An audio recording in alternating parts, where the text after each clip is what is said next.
Ho, ho, ho! Merry Christmas!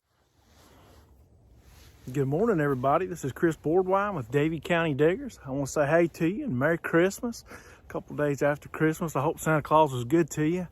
Kind of in that spell between Christmas and New Year's where everybody's kind of taking off from work. I'm taking an opportunity to get up here and do some Civil War relic hunting today. I got my buddies Travis and Eli with me. You'll see them probably later on in the hunt when they dig something cool. But it's cold this morning. It started out about 25 degrees when we got started, so at least it's dry. Anyhow, hey, listen, before we get started too deep into the hunt, I want to give a shout out to my buddy Steve over at DC Digging. Man, he's got a great YouTube channel. He digs a lot of cool stuff with that XP Deus. He's a Civil relic hunter just like I am, and he's a good dude. So Steve, if you're watching, I'm giving you a shout out, brother. I enjoy watching your videos. So I got a few things already this morning. Let me turn around and show you what I got. I just dug a bullet and I want to show you guys. It is pretty deep. It's not the deepest bullet I've ever pulled out of the ground with that mine lab, but it sure is deep. There's a lot of discussion on the forums and stuff about the guys wanting to know which detectors go deep, but I don't know which one goes the deepest or anything like that. But that old mine lab 800 sure does sniff them out up here in Virginia in this soft sand. And we've dug some bullets up here, man, that have been literally 14, 16, 17 inches deep. So anyhow, I just pulled this one out of the ground. I haven't really looked at it yet. Looks like it's gonna be a 58 caliber 3-ringer. In addition, I started over in the woods this morning in a spot that we've been to before, and pulled a couple carbine bullets out of the ground. I believe that's a Spencer there. And then this, what I'm guessing is a Williams cleaner. And sometimes these discs get a little bit, these zinc discs get a little bit corroded and eat up over time, but it sure doesn't have the distinctive shape that the 3-ringer or the Williams cleaners that I dig have a lot of times. It's kind of got like a little teardrop shape to it, so I have to clean that one up a little bit more, but that's pretty cool. So I guess we've been out here about 45 minutes, and I got 4 in the pouch already, so that's pretty cool. Well, we switched permissions from the first place that we started at and came down the road here to a property that we've been looking at for a while, and it's over 100 acres. It's got a lot of promise. We've been piddling around for about 10 or 15 minutes. Travis has found a Spencer carbine bullet, but we haven't done great so far. But I found something pretty interesting I want to show you guys and see if y'all know what this is. This is lead.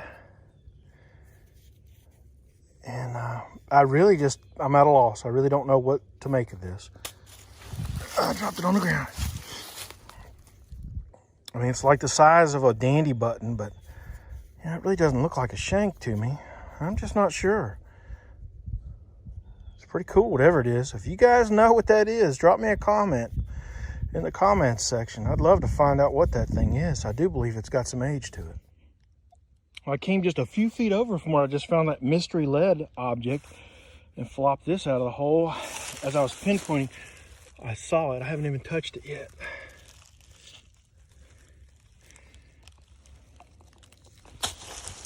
Why don't we drop everything?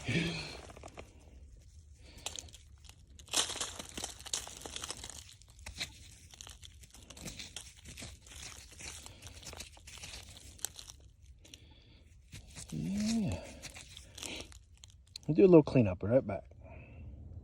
So I got some of the dirt off of it, and you can see right here, the funny look on the top is where the ramrod hit it, but then look here. Look at the cavity on the front. This is a great example of a bullet that was wormed, which means it was like a corkscrew-like device that they screwed into the lead and then extracted the bullet back out of the barrel if, for whatever reason, they couldn't fire it. So that's a great example of a bullet that's been wormed right there. Okay, guys, real quick break away from the video.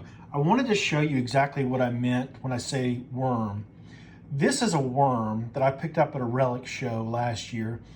And you see the threads right there. It would have connected to the soldier's ramrod, and he would have twisted this thing almost like a corkscrew, and it would have grabbed the soft lead of that bullet and enabled him to pull it back out of the barrel. There's a couple different variations of worms that they could have used and did use.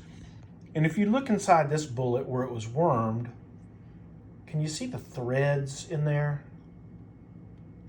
So this particular bullet was wormed by a different type of worm, and I'll throw a picture up there of it. And so that's kind of, just wanted to show you a little bit of hands-on about how the soldiers could have gotten these bullets out of the barrel. Travis called me over. He's got at least a little something. A little flat button. Got a toothbrush? I got a toothbrush. Yeah. A little small one. Do you mind? Yeah, pretty little shank on there. Guess there's anything on the front of it. Cool deal. All right. Good find, buddy. This morning. Yeah, we'll get on a good spot here soon. Yeah. Well, I got a strange little scratchy signal here. I believe it's a coin. It sure do look fat to me, but I haven't even touched it. I'm gonna do some brushing on it. I'm praying this is a fatty Indian head. I hope that's what this thing is, man. All right, let me brush it off. I'll be back here in just a second. All right, boys and girls, well, we'll do some more cleanup on it when I get home, but see if you can see that. Zoom in on it for you. Look at the digits on there, fellas. That's gonna be an 1864 fatty. In all likelihood, that's a war coin, probably dropped by a soldier up on these hills. Good job, man. Yeah, That's your man. first fatty? That is my first. I've found a ton of Indian head pennies. That's my first fatty. I found 1865 before, but definitely my first fatty. So I'm awful excited about that. That's a good one. Cool. It's a good one. Thanks, man. All right, bud.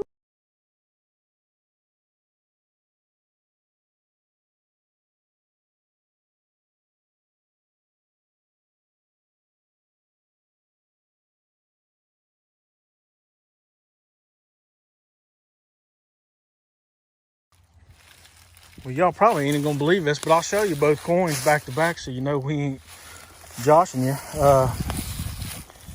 Within literally 5 minutes of when I dug my fatty Indian head, Eli just dug a fatty Indian head. I didn't even need a pinpointer. I just dug the hole and it flopped right out on top of the ground. His appears to be 1862. I believe there's gonna be some good detail come out on that coin. A hot little spot right in here. Oh, you might just need to go back over it one more time. But that's a great find. Eli, that's your first fatty Indian head? Yep. Man, that's great, dude. Thank you. That is so cool. I dug my first flying eagle this year. Now that's my first fatty Indian. Dude, congratulations, man. That is freaking awesome, dude. I'm so happy for you. Thank you. Woo! I just had about a 14-15 signal here. Let me get you over in the sun so you can see it. That's a pretty ball button right there. I don't know if there's going to be anything on the front of it.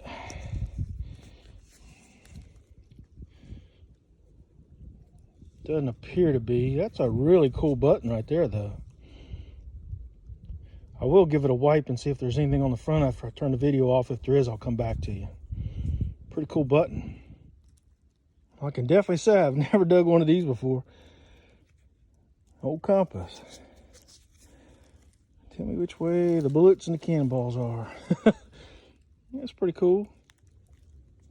It's hard to see if there's going to be any detail on there. You can see where the shank was busted off. Just pulled another button out of the ground. Oh, I'd love to be finding two-piece buttons out here, but it almost looks like there might be something on there.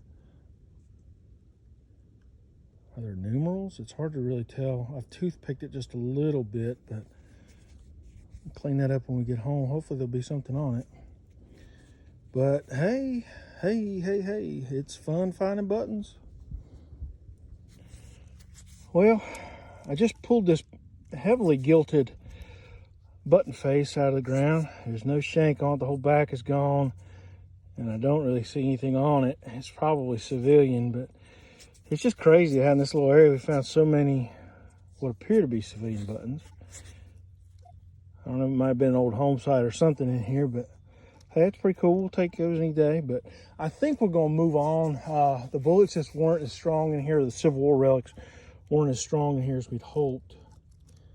So I think we are going to move on. We'll keep this place in our back pocket and come back here when we have some extra time, but I think we are going to move on, try to get to somewhere we can dig some more bullets and maybe get something else cool. Well, man, oh man, it's been a while since I filmed anything. Came onto another permission and the front yard was just junky as all get out. We came back here in these woods trying to give it a go, and man, what a pretty infield I just dug.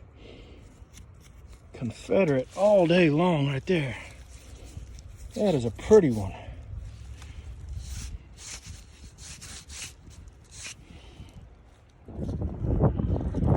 It continues to be slow, but I did pull this out of the gun. And I've never seen a bullet quite like this before. Appears to be an old 3-ringer. I can't tell if it was carved. Yeah, or hit that way on an impact. But that sure is interesting looking. Funky old bullet. That ain't the prettiest bullet I've ever dug, but I think that's number 8 on the day. Old fired 3-ringer. We'll take it. Kind of bananaed over. Hit hard. Old Travis over there. He's getting aggravated because me and Eli dug a couple bullets each here. Yeah, man. Hey, man. Pulled another one out. Old ugly fired 3-ringer, 58 caliber. It's kind of got that same coloring as that last one did. But it's good to finally get on a little spot that's got a few. Almost look like a bee dug in that thing. Like an initial or something. Look at that a little bit closer. Kind of cool. Mushroomed out pretty good. We're on the side over here where the Union was firing into the Confederates. Which is why I'm finding all these 3-ringers. Yeah, it's a pretty junked up bullet.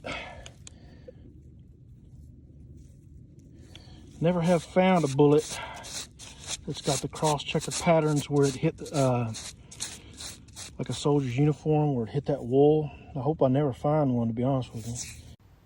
All right, y'all. Well, I was able to find a photo on the internet of what I was talking about.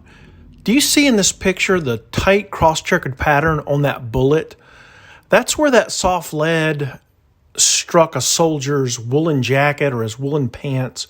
But the soft lead more or less absorbed around the shape of the texture of the pattern of that fabric. So if you find a bullet that looks like that, pretty good chance it struck a soldier. When I flipped this thing out of the plug, I didn't even think I had a bullet. It rang up. I don't know if it's because it was circular shaped. Sometimes circular shapes fool this metal detector and make it ring higher, but man, oh man. That thing just absolutely mushroomed out as hard as it could.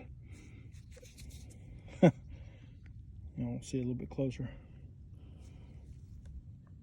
I got a great signal down the hole. Let's see if we can find it and pinpoint it together.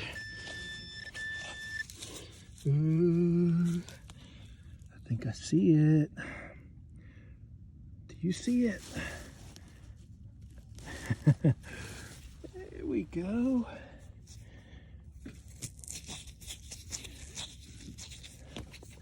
This little goat pasture's done good.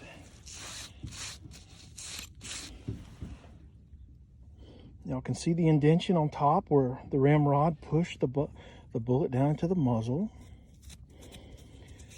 So a lot of times we talk about 3-ring mini balls. And what are we talking about? Well, these are actually grooves, not rings. Some bullets have rings that protrude out. These 3-ring mini balls were invented in 1846 by a Frenchman called Claude Monet. And inside of these grooves would have been animal fat when they packaged these bullets, and that acted as lubrication inside the rifle. So 3-ring mini ball, Union Army 58 caliber. Cool deal. He's done told me that this is not a bullet. Nope. And I'm gonna prove him wrong. Nope. I don't know. These bullets have been nasty signals in here too. They've been all over the place. Some have been high, some have been low. He needs a real shovel, don't he? Come on, man. Bess is back to normal. Bess is doing great. I just dealing with a big old root. All for that piece of aluminum. Let's see if it's out now.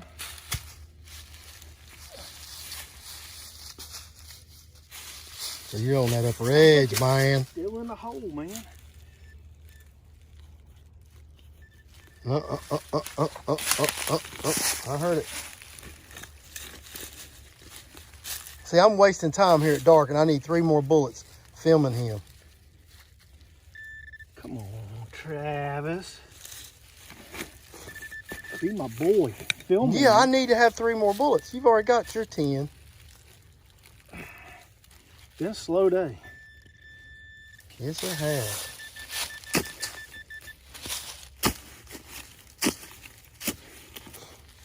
But it's picked up there at the end.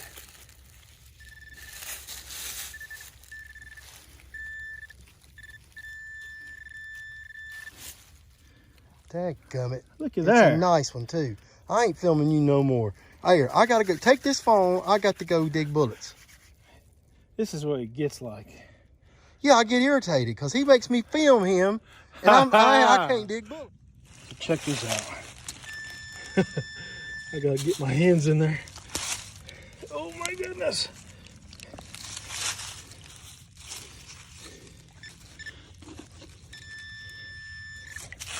It was on down deep in there too. Thought I did enough of this the other week. I'll move it. Where did it go? I got it even there deeper. I'm gonna get it out and show you. And the soup of the day. The soup du jour. The soup du jour today. Yeah. That thing just kept going down further and further. Shake it up like a wet dog. It's in there somewhere. Watch it be a pull tab. No, I can tell that ain't no pull tab. No, sir, and I ain't filming no more bullets for you. I got to go dig. Huh. Come out white in them things, don't they, boy? Hey there, man. There you go. Sure that thing.